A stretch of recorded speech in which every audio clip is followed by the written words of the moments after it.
기도하시겠습니다. 사랑과 은혜가 충만하신 아버지 하나님, 오직 주의 은혜가 아니면 존재할 수 없고 살아갈 수 없는 우리들임을 늘 기억하게 하여 주옵소서. 그래서 주님 앞에 겸손한 마음으로 무릎 꿇게 하여 주시고 주님의 그 뜻을 분별할 수 있는 영적인 통찰력과 지혜가 있게 하여 주셔서 하나님, 우리가 이 세상을 살아가는 동안 땅의 것을 소유하기 위하여 세상을 닮아가는 자가 되지 않게 하여 주시고, 이 세상 가운데 주님의 모습만, 또 주님의 성품만 닮아갈 수 있는 우리 모두가 되게 하여 주옵소서. 오늘도 단위에서 선포되어지는 말씀이 우리의 마음을 찌르게 하여 주시고, 그 찔려지는 말씀을 통해서 회개할 것이 있다면 회개하게 하시고, 돌이킬 것이 있다면 돌이키게 하여 주셔서 오직 주님만을 믿음으로 따라갈 수 있는 당신의 거룩한 백성들 되게 하여 주옵소서. 오늘도 말씀을 전하는 자나 듣는 자 모두가 말씀의 진리를 알게 하시고 그 진리 가운데 우리의 삶을 세워가게 하실 것을 믿사오며 사랑이 많으신 예수님의 이름으로 간절히 기도하옵나이다. 아멘. 할렐루야. 하나님, 우리 아버지와 예수 그리스도로부터 오는 은혜와 평강의 축복이 오늘도 우리 사랑하는 성도님들과 함께 하시기를 주님의 이름으로 축복합니다. 우리 이 시간 앞뒤 좌우에 계신 분들과 인사 함께 나누시겠습니다. 예수님께서 사랑하시는 형제님, 자매님, 당신을 바라보니 하나님의 은혜와 축복 속에서 가장 잘되고 형통할 사람이 바로 당신이군요. 아멘. 네. 날마다 하나님의 축복 속에, 하나님의 은혜 속에 샬롬의 삶을 살아가실 수 있기를 주님의 이름으로 다시 한번 축복합니다. 여러분, 지난 한 주간 안녕하셨습니까? 네. 항상 주님과 함께 동행하며 우리들의 삶 가운데 평안할 일만 있으면 얼마나 좋을까요? 그런데 우리의 바람과 다르게 때로는 참 견디기 힘들고 어려운 그런 삶의 무거운 짐들이 우리 앞에 여전히 있습니다. 그럴지라도 주님이 우리를 보호하시니, 또 우리를 인도하시니, 또 우리 항상 함께 하시니, 그 주님을 신뢰하는 그 믿음을 가지고 날마다 승리하실 수 있는 저와 우리 모든 성도님들 되었으면 좋겠습니다. 여러분, 하나님께서 당신의 백성들에게, 또 당신의 자녀들에게 시험을 주실까요? 안 주실까요? 시험을 주실 때가 있습니다. 근데 하나님이 왜 굳이 시험을 주실까? 우리가 사랑하는 자녀들 이렇게 바라보면, 오늘 명절이라서 우리 자녀들 되시는 분들도 같이 예배 자리에 나오시는 것 같은데요, 우리 부모님께서 자녀들을 바라보실 때 그냥 무작정 사랑하시잖아요. 그렇죠?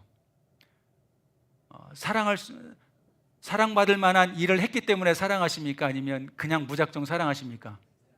네. 뭐 그저 웃지요 하시는 분들도 계실 텐데, 네.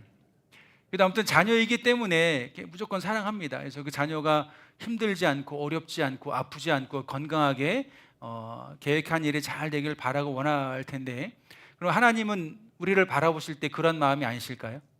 그런데 왜 굳이 우리에게 시험을 주실까? 그것은 뭐 여러 가지 시험의 의미가 있을 수 있겠지만, 우리가 하나님을 온전히 신뢰하고 있는지, 그렇죠? 그리고 또 하나님께서 우리에게 귀한 것을 맡겨주실 때 내가 이 귀한 것을 맡길 만한 사람인지, 그것을 알아보기 위해서 우리를 시험하실 때가 있지 않을까 싶습니다. 그렇기 때문에 여러분, 시험당했다라고 생각하신다면 하나님께서 지금 나를 시험하고 있구나, 테스트하고 있구나, 내가 하나님을 온전히 신뢰하고 있는지, 아니면 하나님께서 어떤 크고 귀한 것을 나에게 맡겨주시려고 이런 시험을 주시는가, 하나님이 어떠한 축복을 나에게 주시려고 이러한 시험을 당하게 하셨는가, 여러분, 그렇게 생각을 한다라고 한다면 그 시험 때문에 시험당하지 않고 시험을 잘 극복하고 이겨나갈 수 있지 않을까 싶습니다. 그래서 여러분, 매 순간순간 하나님의 뜻이 어디에 있는지 하나님의 관점으로 여러분들에게 주어진 삶을 바라보심으로 말미암아 날마다 승리하시고 또 축복의 주인공으로 세워져 가실 수 있는 저와 우리 모든 성도님들 되었으면 좋겠습니다. 오늘 예배 오실 때 여러분 몇 번의 선택을 하셨을까요? 단번에 일어나서 오늘 예배 교회 가야지 라고 하셨을까요? 아니면 갈까 말까 고민하고 또 고민하다가 그래도 가야지 라고 선택하셨을까요? 우리가 인간이 하루를 살면서, 인생이 아니라 하루를 살면서 몇 번의 선택을 할까요? 아마 우리가 대충 생각해 보시면 손가락 안에 꼽을 수 있을 정도의 선택을 하지 않을까 이렇게 생각을 할 텐데요, 과학적으로 정확하게 나온 통계는 아니지만 일반적인 연구 결과에 의하면 사람이 하루를 살아가면서 2만 번에서 한 3만 5천 번 정도의 선택을 한다고 합니다. 엄청 많은 선택을 하는 거죠. 숫자를 세어려 볼 수 없을 만큼의 수많은 선택을 하는데, 그래서 음식과 관련된 선택은 그럼 몇 번 할까요? 음식과 관련된 선택은 한 200번 정도 한다고 합니다. 이것을 먹어도 될까 안 될까, 무엇을 먹을까, 어디 가서 먹을까, 누구랑 먹을까. 아무튼 음식과 관련된 선택을 한 200번 정도 하게 되고요. 내가 의식적으로 중요한 선택을 할 때 의식적으로 이것을 해야 되겠다, 하지 말아야 되겠다. 그래서 오늘 그냥 쉬고 싶다, 아니 그래도 교회 가서 예배 드려야 되겠다, 이런 중요한 선택을 할 때 그 중요한 선택은 하루에 한 수십 차례 정도 중요한 선택을 하게 되고, 나머지는 무의식 가운데 그런 수많은 선택을 하게 됩니다. 그러다 보니까 우리 인생을 이야기할 때 수많은 선택의 연색이다라고 해도 과언이 아닌 것이 바로 우리들의 인생이 아닐까 싶습니다. 그렇게 수없이 많은 선택을 할 때, 그렇다면 우리는 최고의 선택을 하고 있는가? 또 가장 유익하고 또 가장 기쁨이 되는 선택을 하고 있는가?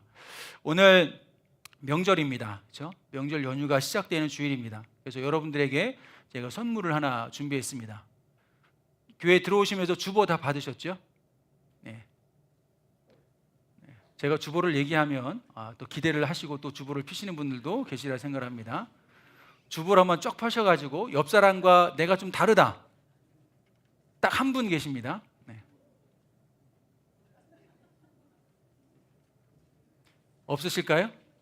네, 우리 김진자 권사님 당첨되셨습니다. 네. 잠깐만 일어나 주시면. 네. 오늘은 제가 우리 권사님에게 선택권을 드리겠습니다. 그래서 총 3가지 중에 하나를 선택하실 수 있는데, 네, 화면 한번 띄워주시면, 네, 권사님 보시고, 네, 첫 번째 선택, 두 번째 선택, 세 번째 선택이 있습니다. 권사님의 선택은 무엇일지. 첫 번째, 네, 맛있겠죠? 아주 탐스러운 배. 이걸 드린다는 게 아니고 선택 내용 중에 하나. 네, 너무 아주 기뻐하시기 일입니다. 네, 두 번째, 네, 온누리 상품권. 네, 세 번째, 네, 현금 5만 원. 네, 우리 권사님 1, 2, 3번 중에 어떤 걸 선택하시겠습니까? 3번? 네, 축하드립니다. 네, 권사님 앞으로 나오시면, 네, 제가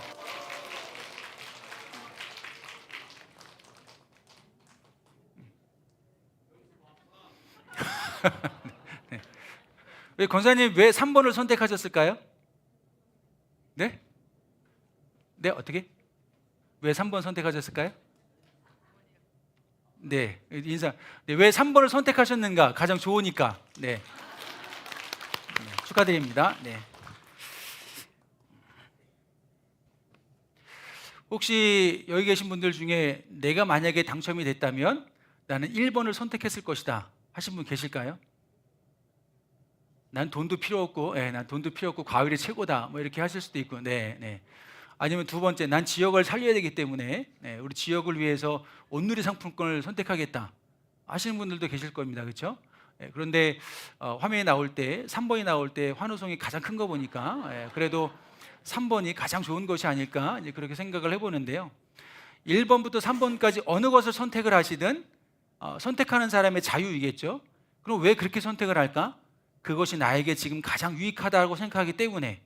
1번을 선택하시는 분은 지금 현 상황에서 나에게 가장 유익한 것이 무엇일까? 나는 돈도 필요 없고 뭐 지역 물론 잘 되면 좋겠지만 그러나 그거보다도 내 건강이 우선이겠다라고 생각을 해서 아마 배 선물 세트를 생각하신 분들도 계실 것이고, 아니면 난 집에 배가 많고 과일도 많고 뭐 현금도 뭐 이렇게 넉넉히 있으니 이 지역을 위해서 쓸 수 있는 그 무엇이면 좋겠다라고 해서 지역을 생각하는 마음에 온누리 상품권을 생각하시는 분들도 계실 줄로 압니다. 아무튼 어떤 것을 선택을 하시든 그 선택의 목적을 가만히 살펴보면 나에게 가장 유익한 것, 그죠? 나에게 가장 좋은 것을 우리는 이렇게 선택을 하게 되어 있습니다. 그렇다면 여러분들이 지금까지 인생을 살아오시면서 가장 최고의 가치 있는 선택을 하셨다라고 한다면 그 선택은 무엇이었을까요? 네, 하나님 믿는 거. 네, 우리 3번. 네. 네. 좋죠. 네, 3번 선택하면 네, 좋습니다. 저도 선택하라 그랬으면 3번을 선택했을 것 같습니다. 네. 여러분들의 그 집에 계신 배우자 최고의 선택이셨습니까? 아멘. 네, 감사합니다. 그 재미난 동영상 중에 그런 게 있잖아요. 어떤 그 할머니에게 어떤 그 기자가 이렇게 물었습니다. 할머니에게 어르신에게 남편은 어떤 분이세요? 라고 물어봤더니 내 남편이요. 로또죠. 그렇게 대답을 합니다. 그래서 남편이 그렇게 좋은 분이세요? 그랬더니 안 맞아. 네. 하나도 안 맞아. 네. 뭐 그렇게 얘기를 하셨던 그런 영상이 있는데, 사실 그 어떤 것을 선택을 하든 이렇게 두려움 없이 담대하게 탁탁 선택하시는 분들도 계시고요. 저는 좀 선택의 그 선택 장애가 좀 있습니다. 그래서 어떤 걸 선택해야 할지, 이것을 선택했다가도 이거 말고 딴 걸 살 걸 그랬나? 막 이렇게 후회도 많이 하고 그러는데, 아무튼 선택을 하는 그 순간에는, 그 순간만큼에는 이것이 나에게 가장 유익하다라고 생각을 하기 때문에 우리는 선택을 하게 됩니다. 그래서 여러분 인생을 살아가는 동안 오늘 말씀의 제목을 보시면 최고의 가치 있는 선택이라고 하는 제목인데, 여러분들의 인생 가운데 정말 최고의 가치 있는 선택이 있었다면 무엇이었을까? 우리 성령님 말씀해 주신 것처럼 하나님을 선택한 것이 내 인생에 있어서 가장 가치 있는 선택이었다. 여러분, 이 고백이 확실하게 믿어진다면, 또 이 고백을 확실하게 다른 누군가에게 내가 할 수 있다라고 한다면, 오늘 설교는 안 들으셔도 됩니다. 여러분, 우리 인생에 있어서 가장 가치 있는 최고의 선택은 물론 돈이 많이 있으면 좋겠죠. 그런데 우리가 지난 설교를 가만히 떠올려 보시면 우리의 인생은 소유에 있지 않다라고 하는 것, 참된 평안은 그렇죠? 소유에 있지 않고 존재에 있다라고 하는 것. 그러면 내가 하나님의 거룩한 백성임을, 하나님의 자녀임을 믿는다라고 한다면 그 존재야말로 가장 가치 있는 삶을 살아가는 그런 존재가 아닐까, 그렇게 생각을 해보게 됩니다. 오늘 본문 말씀은 간단합니다. 짧지만 세 가지의 비유의 말씀이 나와 있는데요. 첫 번째는 어떠한 사람이 밭을 경작을 하다가 그 밭에서 보화가 담겨있는 한 항아리를 발견하게 됩니다. 그랬을 때 그 사람은 그것을 숨겨두고 기뻐 돌아가서 그 밭을 사야지만 그 안에 있는 것이 나의 것이 되기 때문에 자신의 모든 소유를 팔아서 그 밭을 샀다라고 하는 그런 내용입니다. 두 번째 비유의 말씀은 이제 진주를 이렇게 사는 상인이 어느 날 값진 진주를 발견하다가 누군가가 가지고 있는 값진 진주를 발견하게 됩니다. 그 사람은 그 진주의 가치를 몰랐지만 이 상인은 그 진주의 가치를 안 것입니다. 그래서 이 진주야말로 가장 값진 진주가 되니 내가 가지고 있는 걸 다 팔아서라도 그 진주를 사야 되겠다. 만약에 그 진주를 갖고 있었던 사람이 그 진주의 가치를 알았다라고 한다면 팔았을까요? 안 팔았을까요? 안 팔았겠죠. 그런데 그 사람은 그 진주의 가치를 몰랐기 때문에 그거보다 더 가치 있다라고 생각하는 것에 그 진주를 팔았습니다. 그리고 이 상인은 가장 가치 있고 가장 귀한 그 진주를 자신의 것으로 소유를 하게 됩니다. 그리고 세 번째 또 하나의 비유가 나오는데, 어부의 비유가 나옵니다. 어부가 바다에 그물을 치고 그 그물에 고기가 가득 찼을 때 이제 고기 잡기를 그만두고 무트로 나와서 좋은 물고기를 그릇에 담고 나쁜 물고기를 버린다라고 하는 그러한 비유의 말씀인데요. 이런 각각의 세 가지의 비유의 말씀이 오늘 우리들에게 주는 영적인 교훈이 있습니다.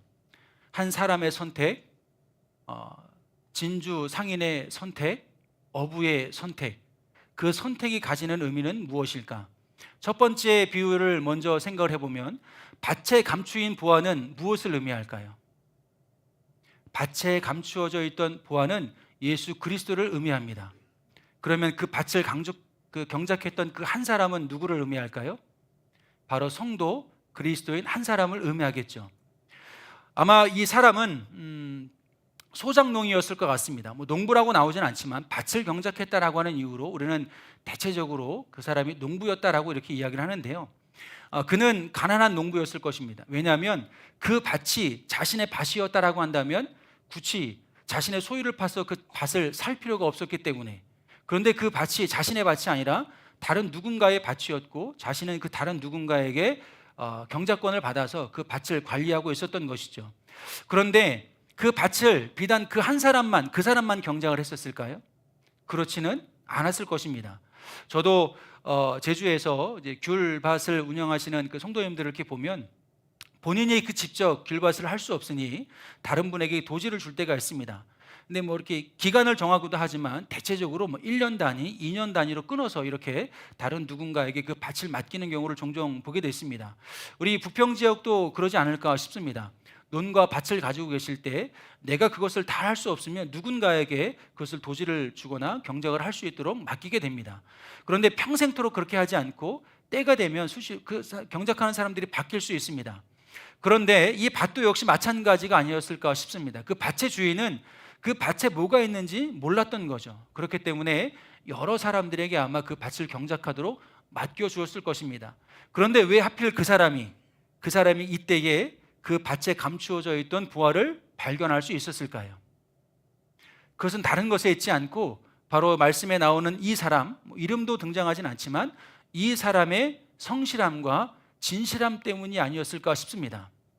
다른 사람은 힘든 일은 안 했을 것입니다. 이 밭을 경작함에 있어서 굳이 내 것도 아닌데, 내 밭도 아닌데 내가 나의 필요 이상으로 굳이 내가 이것을 할 이유가 있을까? 그냥 보여지는데 아니면 경작하기 쉬운 곳, 이런 것들만 하지 않았을까 싶습니다. 저도 제가 사역을 하면서 작은 텃밭을 좀 가꾸어 봤는데요, 땅을 팔고 땅을 이렇게 가꾸는 것이 쉽지가 않더라고요. 또 어떤 농작물을 심어도 풀은 왜 이렇게 잘 자라는지요. 내가 오늘 분명히 뽑았는데 자고 일어나면 또 있더라고요. 그걸 또 뽑아도 또 자고 일어나면 또 있고.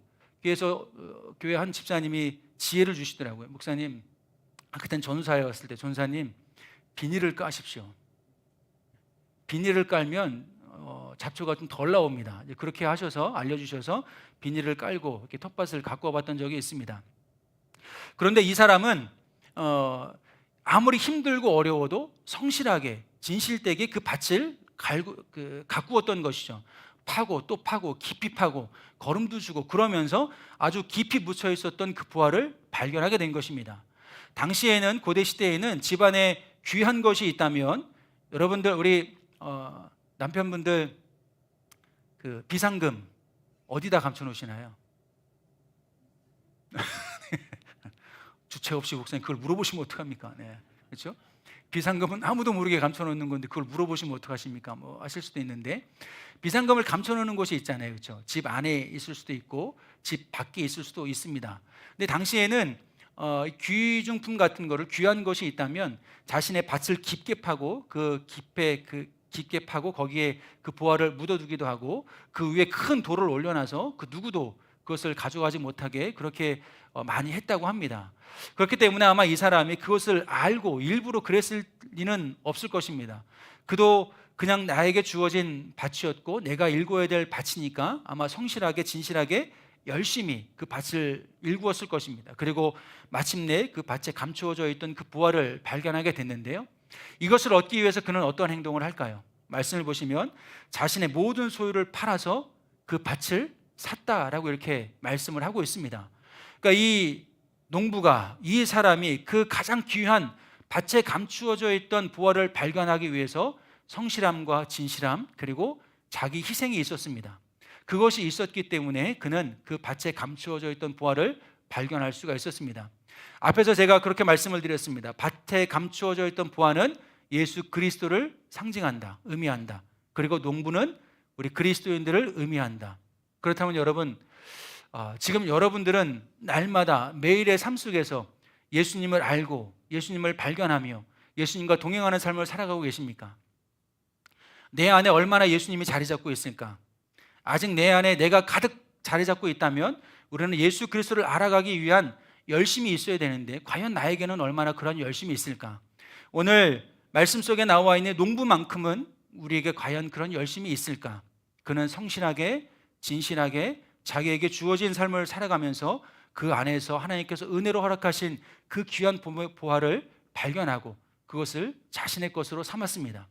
여러분, 만약에 밭의 주인이 그 밭에 이러한 보화가 감춰져 있었다라고 하는 것을 알았다면 그 밭을 팔았을까요? 안 팔았을까요? 당연히 안 팔았을 것입니다. 다른 누군가에게도 경작을 맡기지도 않았을 것입니다. 그런데 그는 그것을 몰랐기 때문에 다른 사람에게 경작을 맡겼고 또 다른 사람에게 그 밭을 팔아버리고 만 것입니다. 여러분, 오늘날 우리 그리스도인들의 삶도 이와 마찬가지가 아닐까 싶습니다. 예수 그리스도에 대한 참된 가치를 알지 못하면 예수님을 그저 알려고 하지도 않을 것이고 예수님과 동행하려고 하지도 않을 것입니다. 그런데 예수님의 가치를 알면, 그리고 그전에는 몰랐지만 내가 이제 새롭게 예수님의 가치를 알았다라고 한다면, 발견했다라고 한다면, 그 예수님을 얻기 위하여 나는 무엇을 해야 될까? 나의 희생이 반드시 따라갈 수 있어져야 한다라고 하는 것을 오늘 우리는 기억해야 할 줄로 믿습니다. 여러분, 모세는 장인의 양떼를 치던 중에 하나님의 부르심을 받았습니다.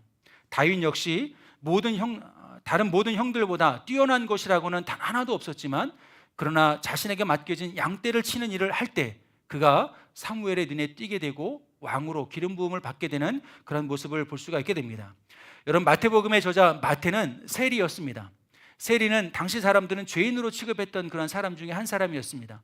그가 사람들의 시선과 그런 비아냥과 비판과 조롱과 상관없이 그는 그 세관, 자신이 있어야 할 그 자리에 앉아 있었습니다.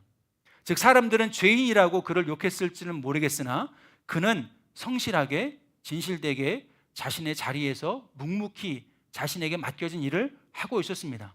그랬을 때 예수님은 그 마태를 보게 되고 그 마태를 부르셔서 당신의 제자로 삼는 것을 볼 수가 있게 됩니다. 여러분, 세상 일을 열심히 하는 것 중요합니다. 그러나 우리가 그리스도인이라고 한다면 주님을 알아가는 일을 더욱더 열심히 낼 수 있는 우리 모두가 되어져야 할 줄로 믿습니다. 여러분, 내 인생에 있어서 예수님을 선택하는 것이 최고의 가치 있는 선택임을 믿으시기를 주님의 이름으로 간절히 축원합니다. 그 예수님을 발견하고 발견한 예수님을 나의 예수님으로 삼기 위하여 나는 오늘 얼마나 열심을 내고 있는가? 그 예수님이 내 마음속에 온전히 자리 잡기 위하여 나는 무엇을 내려놓고 무엇을 희생하며 살아가고 있는가? 여러분, 다른 누군가는 그 예수님의 가치를 알고 예수님을 나의 것으로 삼고 그 예수님과 동행하며 날마다 기뻐하는 삶을 살아가고 있습니다. 우리는 똑같이 신앙생활을 하고 똑같이 예수님을 믿는다라고 이야기를 하지만 온전히 예수님을 알지 못하는 경우가 너무나 많이 있는 것 같습니다. 매 순간순간마다 여러분, 예수님을 알고 그 예수님과 동행하며 예수님이 주시는 참된 평안을 누리며 살아가실 수 있는 저와 우리 모든 성도님들 되시기를 주님의 이름으로 간절히 축원합니다. 두 번째, 이 상인의 비유를 한번 보겠습니다. 값진 진주는 무엇을 의미할까요? 오늘 말씀에 나와 있는 값진 진주는 무엇을 의미할까?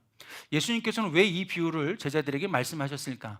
본문 말씀에 나오는 값진 진주는 예수님이라고 하는 참된 부활을 발견한 그 참된 성도들이 많이 있지만, 여러분, 예수님을 따르고자 했던 제자들이 참 많이 있었습니다. 그렇죠?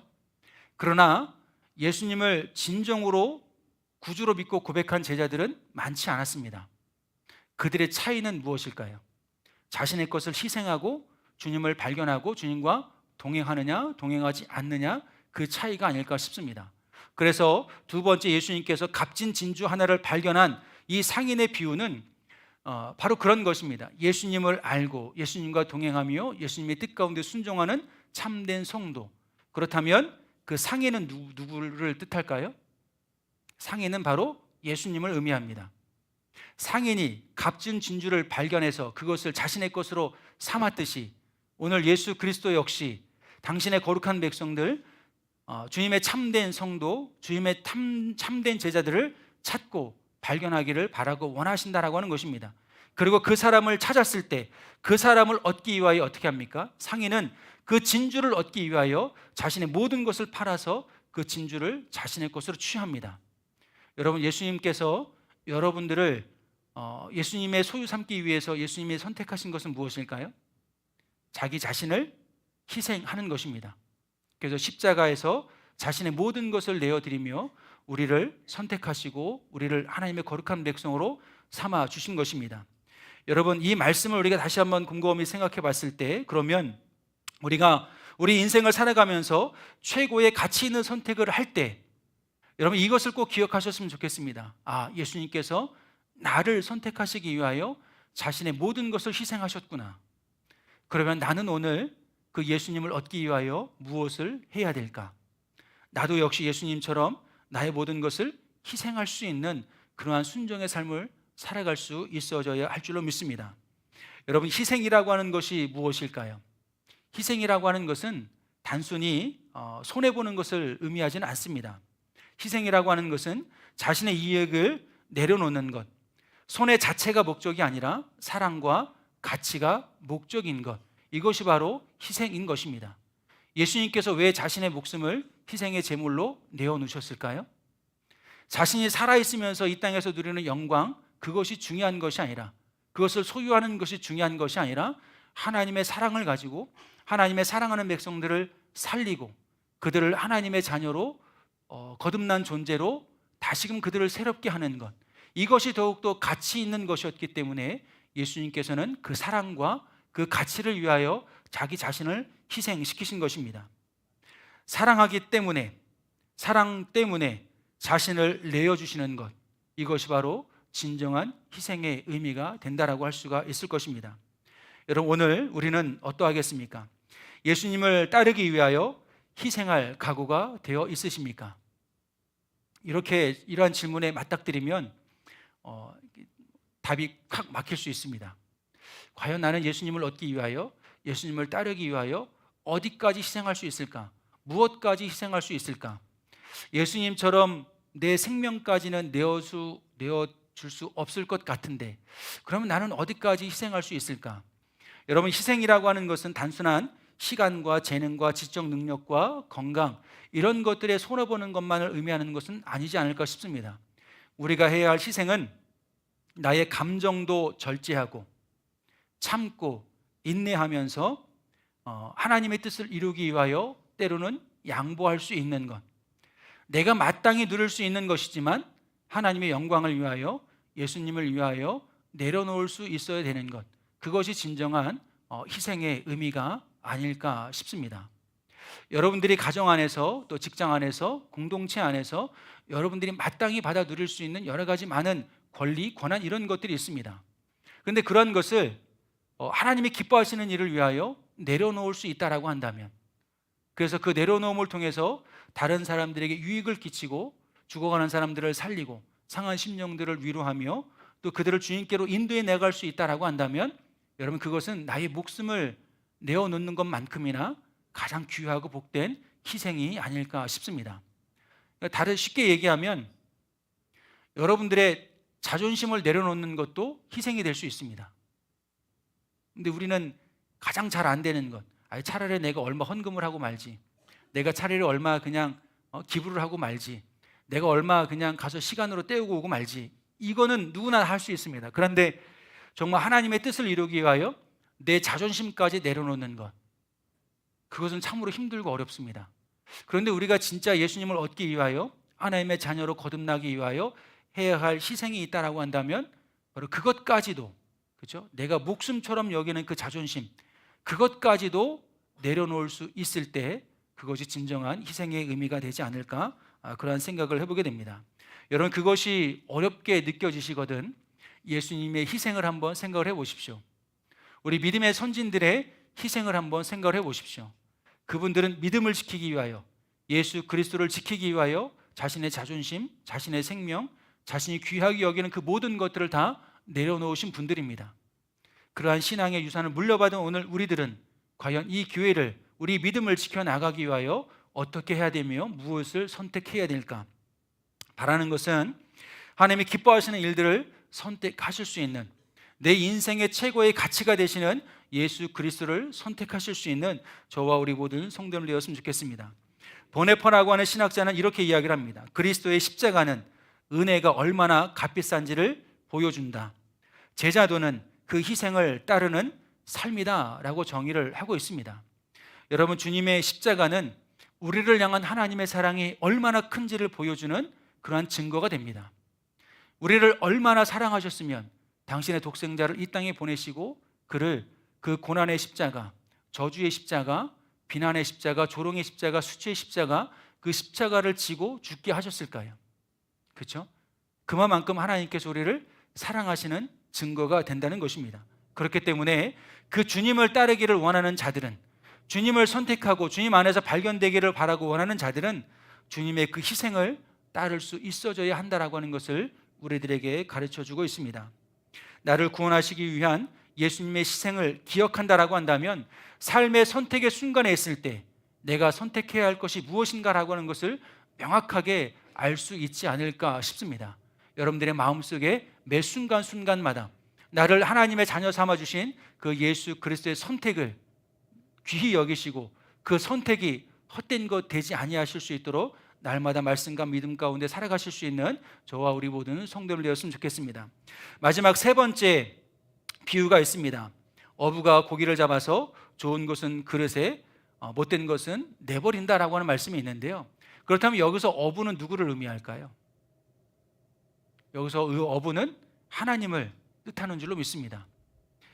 말씀을 보시면 그물에 가득함에, 그물에 가득했다라고 하는 것은 때가 되었다라고 하는 것이죠. 구분하는 때가 되었다라고 하는 것이고요. 49절에도 보시면 세상 끝에도 이러하리라. 세상 끝날에 되었을 때 하나님께서 참 성도와 거짓된 성도를 구별하실 때가 반드시 있다라고 하는 것입니다. 여러분, 우리가 열심히 신앙생활하고 열심히 진리를 탐구하고 열심히 진리 안에서 그 진리를 사모함으로 말미암아 예수 그리스도를 발견했습니다. 그리고 우리 안에 발견된 또 내 안에 있는 예수 그리스도의 말씀을 따라 또 나를 위하여, 나를 선택하기 위하여 희생하신 그 주님의 사랑을 기억하며 감사하며 믿음의 발걸음을 한 걸음 한 걸음 걸어 나아갈 때, 때가 되면 하나님께서 진짜와 가짜를 구별하실 때가 반드시 온다라고 하는 것입니다. 여러분, 혹시 여기 계신 분들 중에 다음 생을 믿는 분이 계실까요? 우리 다음 생에 무엇으로 태어나면 좋을까요? 네. 전 다음 생에 있다면 재벌집 아들로 한번 태어나봤으면 좋겠습니다. 네. 여러분들에게 다음 생에 있어서 선택할 권리가 있다면 여러분들은 어떤 걸 선택하시겠습니까? 뭐 저와 별반 차이가 없지 않을까 싶습니다. 그렇죠? 네. 그런데 안타깝게도 우리에겐 다음 생이 없습니다. 네. 다음 생은 불교에서나 이렇게 이야기를 하지, 우리 기독교에서는 다음 생을 이야기하지 않습니다. 우리 기독교는 영생을 이야기를 합니다. 영원한 삶, 한 번 태어나고 한 번 죽는 것이 정해진 이치이듯이 죽음이 있을 때 그 죽음이 끝이 아니라 죽음 이후에 영원한 삶이 예배가 되어져 있는데, 어떤 사람은, 즉 참 그리스도인은 주님과 함께 천국에서 영원한 삶을 살아가게 되고, 또 그렇지 않은 사람들은 지옥에 영원한 삶을 살아갈 수밖에 없다는 것입니다. 오늘 말씀을 다시 한번 보시면 49절, 50절, 세상 끝에도 이러하리라. 천사들이 와서 의인 중에서 악인을 갈라내어 풀무불에 던져 넣으리니 거기서 울며 이를 갈리라. 마지막 때가, 심판의 때가 반드시 있겠다라고 하는 것입니다. 그것이 인류 전체가 될 수도 있고요, 개인의 종말이 될 수도 있습니다. 그렇기 때문에 우리는 그때가 언제인지 알 수 없기 때문에 매 순간순간 예수님께서 나를 구원하시기 위하여, 나를 선택하시기 위하여 자신의 모든 것을 희생하셨구나, 나는 예수님으로 말미암아 하나님의 거룩한 백성으로 거듭난 존재이구나, 이 믿음을 가지고 이 믿음 안에서 여러분들의 삶을 살아가셨으면 좋겠습니다. 그래서 마지막 때에, 마지막 그 때가 되었을 때, 진짜와 가짜가 구별되어지는 그때가 되었을 때에 바라는 것은, 이 자리에 계신 저를 포함한 우리 모든 성도님들은 진짜 성도의 자리에 있으시기를 주님의 이름으로 간절히 축원합니다. 제가 지난주에 그런 예화 드렸잖아요. 어떤 장로님이 천국에 갔는데 집사님이 팔보채를 먹고 권사님이 탕수육을 먹고, 그럼 장로는, 나는 아주 그냥 멋진 음식을 예수님께서 준비해 주시겠구나 봤더니 자기 앞에는 짜장면이 한 그릇 있습니다. 그래서 의문이 생겨서 그럼 우리 목사님은 어디 계실까? 예수님께 물어봤더니 니네 담임 목사 짜장면 배달 갔다. 네. 네. 한번 들으신 건데도 늘 새로우시죠? 네. 저는 그래서 제가 그 예화를 이렇게 말씀드릴 때마다 짜장면을 배달하더라도 천국에 갔으면 좋겠다, 네, 이런 생각을 합니다. 네. 여러분, 이 자리에 계시다고 다 천국 갈까요? 죄송한 말씀이지만 못 갈 수 있는 사람도 있습니다. 하나님의 선택을 받지 못한 사람들이 있을 수도 있습니다. 제가 얼마 전에 짧은 영상을 하나 보는데, 여러분 휴거 아시죠? 휴거와 관련된 영상을 이렇게 쭉 이렇게 만들어 놓은 걸 봤습니다. 근데 뭐 거리를 지나가다가 들림을 받는 사람이 있고, 남아있는 사람이 있고, 뭐 직장 안에서, 일터에서, 뭐 식당에서, 학교에서, 뭐 여러 가지 많은 상황에서 이렇게 들림을 받는 사람과 받지 못하는 사람이 있는데, 문제는 그 화면이 쭉 바뀌면서 교회 예배당으로 딱 바뀝니다. 우리가 생각할 때 예배당에서 예배하는 시간에 앉아 있으면 다 들림을 받아야 되잖아요. 그런데 누구는 들림을 받고 누구는 들림을 받지 못해서 그 자리에 주저앉아 슬피 울며 이를 가는 그런 영상을 하나 짧게 본 적이 있습니다. 오늘 마지막 세 번째 비유, 어부의 비유가 바로 그러한 때를 위한 예수님의 비유의 말씀이지 않을까 싶습니다. 당시 유대인들, 그들은 천국에 합당한 자라 생각을 했습니다. 그런데 예수님께서 말씀하시는 것, 너희가 혈통적으로 천국에 합당한 자가 아니라 하나님의 말씀을 행하는 자라야 나의 가족이요 천국에 합당한 자가 된다라고 하는 것을 분명하게 말씀하십니다. 마지막 그때가 되었을 때 진짜와 가짜를 구별할 때가 반드시 온다라고 하는 것입니다. 그래서 여러분 오늘 세 가지의 비유를 한번 쭉 가만히 생각을 해보십시오. 농부의 선택, 상인의 선택, 마지막 어부의 선택. 오늘 우리의 선택, 나의 선택, 예수님의 선택, 하나님의 선택이 반드시 필요하고 있다라고 하는 것입니다. 여러분 그것이 있다라고 함을 믿는다면, 마지막 때에 하나님의 선택의 순간이 있다라고 하는 것을 믿는다면 오늘 여러분들은 어떤 것을 선택하시겠습니까? 마음의 대답은 여러분들에게 맡기겠습니다. 그러나 답은 정해져 있습니다. 우리 인생의 최고의 가치 있는 선택은 무엇일까요? 예수를 선택하는 것이고 믿음을 선택하는 것입니다. 비록 세상에서 힘들고 어렵고 내 마음이 짓눌리고 내 마음이 무너지는 상황이 있다 할지라도 여러분 그 순간에서도 꼭 믿음을 선택하셨으면 좋겠습니다. 우리가 신앙생활 할 때 때로는 여러 가지 일들로 인해서 상처를 받고 내 마음이 무너질 때가 많이 있습니다. 예배를 드려도 도대체 은혜가 되지 않고 이 자리에 앉아있는 것 자체가 힘들고 가시방석 같을 때가 있습니다. 그래서 할 수 있으면 이 자리를 벗어나고 이 자리를 떠나서 다른 곳에 앉아있고 싶을 때도 있습니다. 그런데 여러분 그런 마음이 드는 것 당연할 수 있습니다. 그런데 제가 당부드리는 것은 그런 마음이 들 때 그 문제를 보지 마시고 문제보다 더 큰 주님을 보셨으면 좋겠습니다. 그 문제보다 더 큰 하나님을 보셨으면 좋겠습니다. 그러면 그 문제는 내게 주신 그 하나님의 은혜로 말미암아 작아지게 되고 우리가 바라봐야 할 주님이 더 커지고 하나님의 은혜가 더 커지게 된다라고 한다면 나를 짓누르는 그 모든 문제들은 조금씩 사라지고 치유가 되어질 줄로 믿습니다. 그래서 여러분 오늘 내 삶에 있어서 최고의 가치 있는 선택은 무엇인가? 소유에 있지 아니하고 존재에 있다라고 하는 것을 다시 한번 말씀을 드립니다. 어떤 이들은 자신을 위해서 자신이 세우고자 하는 나라를 위해서 하나님도 예수님도 도구 삼는 그런 악한 사람들이 있습니다. 혹시 나의 마음속에, 우리들의 마음속에 그러한 생각은 없는지 한번 돌이켜봤으면 좋겠습니다. 나의 뜻을 이루기 위하여 내가 세우고 싶고 내가 이루고 싶은 것을 위하여 예수님까지도 도구 삼으려 하고 있는 것은 아닐까? 아니면 하나님의 뜻을 이루기 위하여 내가 도구로 쓰임받기를 원하고 있는가? 진정한 제자라면 후자의 삶을 살아갈 수 있어야 할 줄로 믿습니다. 나를 위하여 여러분 주님 이용하지 않으시길 바라겠습니다. 나를 위하여 하나님 도구 삼지 않았으면 좋겠습니다. 나를 위하여 하나님 도구 삼는다라고 하는 것은 이런 것입니다. 하나님 나 이거 안 해주면 안 가요. 목사님 내 이거 안 들어주시면 저 교회 옮길 거예요. 이것은 신앙을 도구 삼는 사람들입니다. 바라는 것은 신앙을 도구 삼지 마시고 여러분들이 하나님의 나라를 세워가는 도구가 되었으면 좋겠습니다. 나의 생각은 다르지만 나의 뜻은 맞지 않지만 이것이 하나님 기뻐하시는 것이라면 주님께서 희생하셨듯이 주님께서 나를 위해서 희생하셨듯이 이제 나도 주님의 뜻을 위해서 희생하겠습니다. 여러분 그렇게 살아가는 사람을 주님은 찾으시고 그 한 사람을 통해서 오늘도 역사하시고 그 한 사람을 통해서 하나님의 하늘에 크고 귀한 것을 맡기시는 줄로 믿습니다. 그래서 바라는 것은 저와 우리 모든 성도님들이 그러한 하나님의 약속과 축복의 주인공 되시고 이제 우리가 오늘 변화주의를 시작으로 수요일이면 제2의 수요일을 맞이하게 됩니다.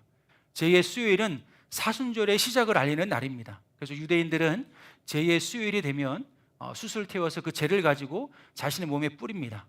그것은 내가 회개하며 주님의 그 십자가의 고난을 묵상하며 주님의 그 십자가의 희생의 길을 내가 따르겠습니다라고 하는 그러한 어떤 그 겉으로 드러나는 의식적인 행위라고 할 수 있습니다.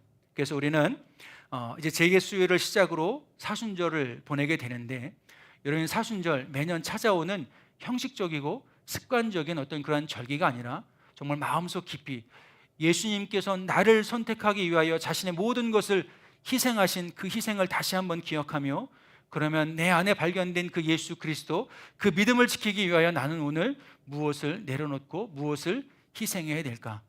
마지막 그 심판의 때에 하나님께서 나를 바라보실 때 잘했다, 착하고 충성된 종이라 인정받을 만한 진짜 믿음의 삶을 살아가고 있는가, 그것을 본인 스스로 말씀 앞에 점검해 보셨으면 좋겠습니다. 그래서 여러분, 우리의 신앙의 삶은 누군가에게 보여주기 위한 신앙의 삶이 아닙니다.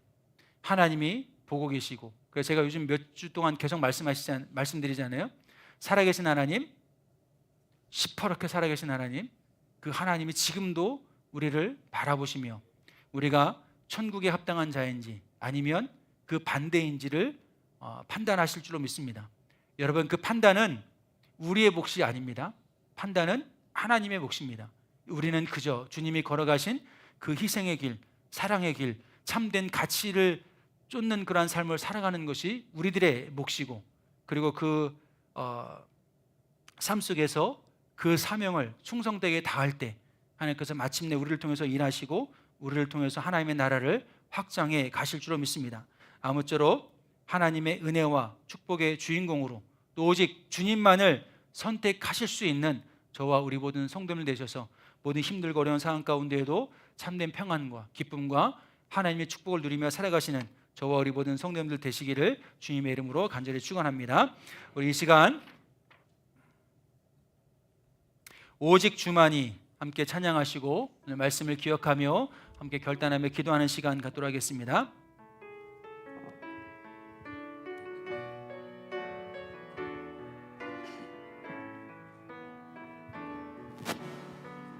나의 영혼이 잠잠히 하나님만 바라며 나의 구원이 그에게서 나는도다.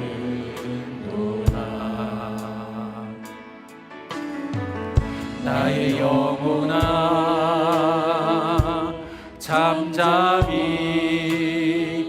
하나님만 바라라. 나의 소망이 저에게서 나는도다. 오직 주만이 나의 방안소 나의 구원이시니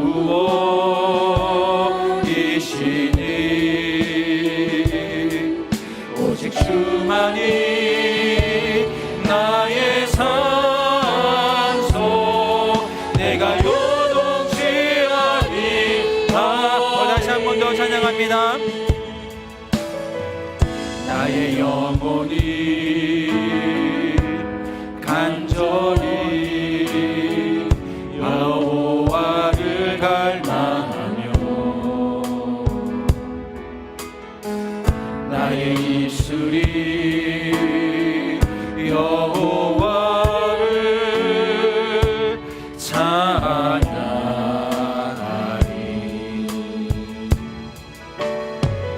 나의 영혼이 즐거이 여호와를 따르니 나의 평생에 여호와를 송축하리. 오직 주만이 나의 완소 나의 구원이시니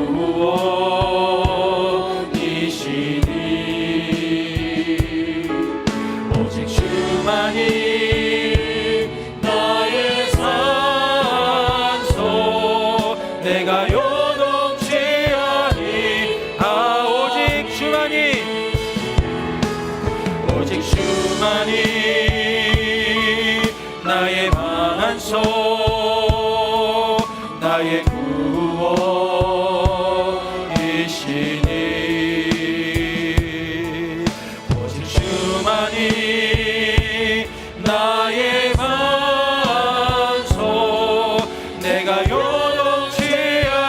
다시 한 번 더 고백합니다. 오직 주만이 나의 방안소 나의 구원이시니 오직 주만이 나의 산소 내가 요동치 아니하리. 우리 다같이 주여 세 번 부르시고 함께 통성으로 결단하며 기도하겠습니다. 주여 주여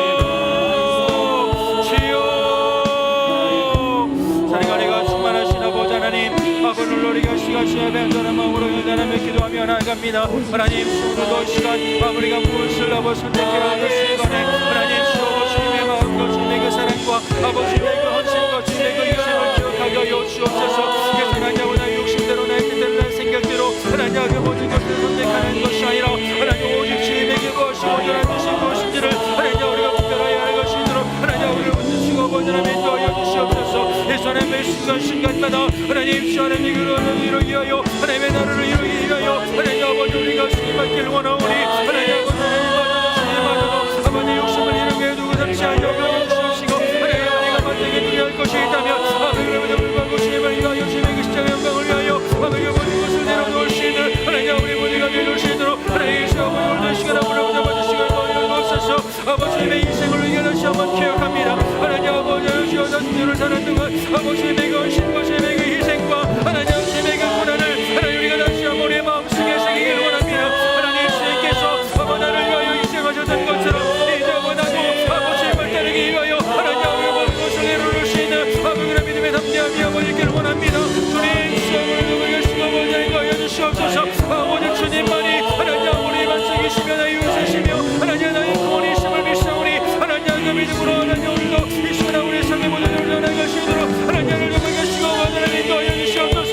주님 수고의 수고가 하나님 우리와 사는 마음을 넘어가시고 하나님 아버지 수 있도록 하나님 아버지 잡아주시고 하나님 인도하여 주시옵소서. 그래서 하나님 우리가 주님 안에서 발견되게 하여 주시고 아버지 안에서 아버지 하나님 우리가 되게 하여 주시고 하나님 주님 안에서 믿음으로 아버지 나아갈 수 있도록 하나님 하나님 안에서 내릴 수 있도록 하나님 오늘 시간을 넘어가시고 하나님 인도하여 주시옵소서.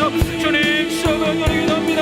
하나님 수도 오시고 하나님 주님 수만의 능력으로 하나님 아버지 인도하여 주시옵소서. 내가 요동치 아니 오직 주만이 오직 주만이 나의 산소 나의 구원이시니 오직 주만이 나의 산소 내가 요동치 아니하리. 우리 계속해서 다시 한 번 더 통성으로 기도하겠습니다. 이번에 기도하실 때 여러분 질병으로 인하여 아파하고 고통당하는 가족들을 위해서 기도해 주시면 감사하겠습니다. 민명도 성도님 방사선 항암치료 가운데 있사오니 하나님께서 치료 과정 속에서 함께 하셔서 이전보다 더욱더 건강 회복하게 하여 주시고 사람의 손으로 할 수 없으니 하나님 기적 같은 치료 회복의 역사가 치료의 역사가 그 삶 가운데 있게 하여 주옵소서. 함께 기도해 주시고 특별히 오늘 아침 우리 임성빈 권사님 손가락을 크게 다치는 사고를 당하셨습니다. 그래서 지금 원주 기독병원에서 그 절단된 손가락을 봉합하는 수술을 받고 있습니다. 하나님 뜻하지 않은 시련과 고난과 또 그 역경 속에서 그 고통 속에서 그 아픔 속에서 두려워 떨고 있을 그 가족들의 마음을 하나님 위로하여 주시고 하나님 지도하는 의사들의 손을 붙들어 주셔서 정말 깨끗이 한치의 실수도 없이 잘 봉합되어질 수 있도록 하나님 붙드시고 인도하여 주옵소서. 또 육신의 아픔과 육신의 고통과 질병이 있는 분들 그 아픈 곳에 손을 얹어 기도하십시오. 오늘도 하나님께서 치료하여 주시고 회복시켜 주실 줄로 믿습니다. 우리 다시 한번 주여 한번 크게 부르시고 함께 통성으로 기도하겠습니다. 주여 사랑과 내가 충만하신 아버지 하나님 아버지 오늘도 우리가 시간 아버지 함께 기도하며 나아가길 원합니다. 하나님이여 주께서 도우사 하나님 아버지 우리의 육신의 고통 가운데 있사오니 하나님 주 아버지 우리의 손길 하나님 주 아버지 하나님 도와주시옵소서. 하나님 믿는 성도님 하나님 치료하고 계십니다. 하나님께서 눈동자가 지키시고 아버지 도와주셔서 아버지 그것을 치유되게 하여 주옵소서. 이제 또 아버지 항암 치료받고 있는 우리 모든 성도님들 하나님 아버지 주님께서 아버지 그들의 안에 육신과 그 마음을 붙들어주시고 도와주셔서 아버지 깨끗이 고침받게 하여 주시고 하나님 아버지 이전보다 더 건강을 회복해 가시는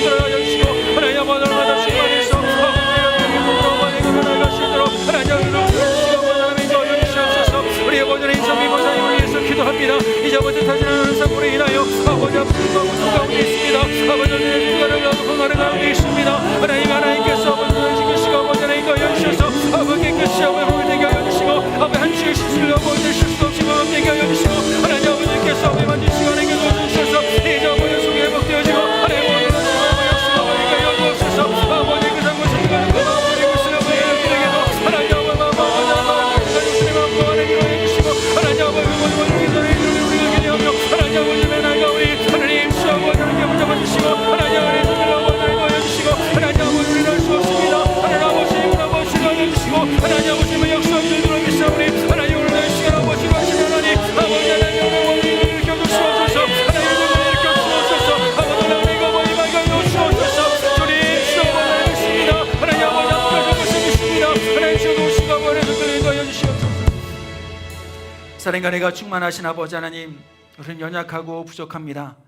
나를 구원하기 위하여 그 십자가에서 자신의 모든 것을 희생하셨음에도 불구하고 그 은혜를 입고 하나님 안에서 주님 안에서 발견된 자들임에도 불구하고 여전히 내 안에 내가 자리 잡고 있고 내 욕심과 욕망에 자리잡아 있어서 하나님을 위하여 나의 것을 희생하는 것이 아니라 나를 위하여 하나님조차도 주님조차도 믿음조차도 사용하려고 했던 우리의 완악함과 또 그런 우리의 어리석음을 고백하오니 하나님 불쌍히 여기시고 용서하여 주옵소서.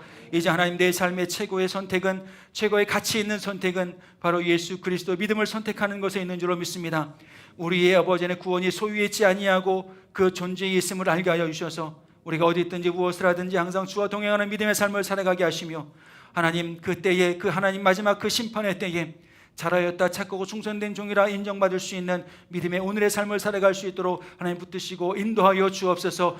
미래를 준비하는 것은 오늘을 주님과 함께 믿음으로 살아가는 것이 아버지의 더 나은 미래를 준비하는 가장 빠른 지름길이 되어지는 줄 믿사오니 매 순간순간 주님의 은혜를 기억하게 하시고 주님의 그 희생을 기억하게 하여 주시고 주님께서 나를 선택해 주셨듯이 이제 우리도 주님을 선택하게 하셔서 주님 안에서 발견되어지길 원합니다. 주님 안에서 살아가길 원합니다. 주님 안에서 하나님 나라의 도구가 되어지길 원합니다. 하나님 우리를 붙들어 주시고 인도하여 주셔서 날마다 주님의 그 부르심에 합당한 믿음의 삶을 살아갈 수 있는 우리 모두가 되게 하여 주옵소서. 하나님 이 시간 간절히 기도합니다. 우리 임성민 권사님 하나님께서 눈동자가 지켜주시고 인도하여 주옵소서. 뜻하지 아니한 아버지 그런 사고를 당했습니다. 하나님 그럴지라도 주님께서 그 모든 과정 속에서 역사하여 주시고 하나님 그를 붙들어 주시고 인도하여 주셔서 그의 마음이 또 그의 가족들의 마음이 무너지지 않게 하여 주시고 다시금 담대히 일어설 수 있도록 깨끗이 고쳐주시고 치유케 되어지고 회복되어지는 역사가 있게 하여 주옵소서. 집도하는 의사의 손을 붙들어 주셔서 단 한치의 실수도 없게 하여 주시옵시고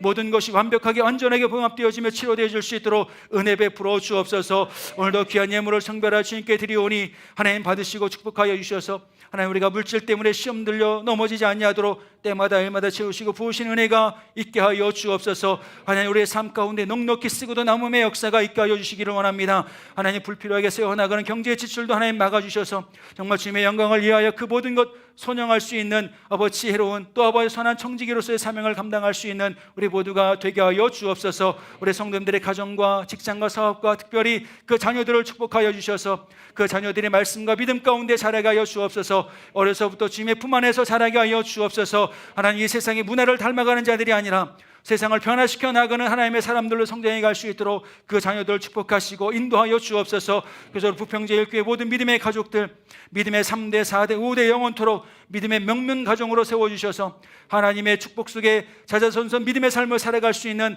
아름답고 복된 믿음의 가정들 되어줄 수 있도록 은혜 베풀어 주옵소서. 주님께서 오늘도 우리 모든 기도와 간구를 들으시고 응답해 주실 것을 믿사오며 사랑이 많으신 예수님의 이름으로 간절히 축복하며 기도하옵나이다.